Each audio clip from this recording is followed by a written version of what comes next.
آه خدای من، هوا خیلی گرمه مارکوس. چرا ما رو آوردی اینجا؟ چرا ما اومدیم تو این جهنم؟ کجا داریم میریم؟ آزدانش رابرت. چی؟ منظورت چیه که کم حرف بزنم؟ محض رضای خدا مارکوس، میشه جواب سوالمو بدی؟ یخ. بابا خب یه بارم به یه چیزی یخ نگو. مارکوس میشه بهم توضیح بدی چرا ما رو آوردی وسط این ناکج؟ هی چی شدی مارکوس؟ حالت خوبه؟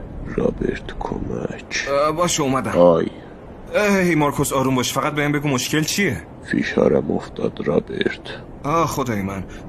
هی مارکوس، چرا داری تشنج میکنی؟ به من نگاه کن مارکوس، نفس عمیق بکش، آروم باش، آروم.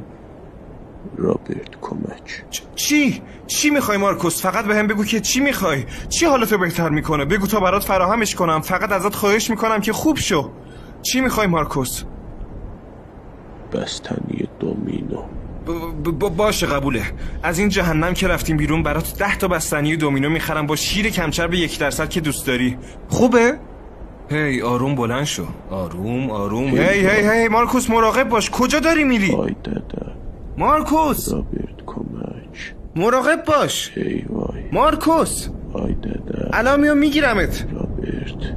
راستی چه عجب تو این قسمت مؤدب بودی. دومینو گفته حرف زشت بزنه میام اونجا. هی اون حرفو نزن، زشته. تو بدون فوش دادنم خیلی بانمکی مارکوس. جز لرو افتخار دارم.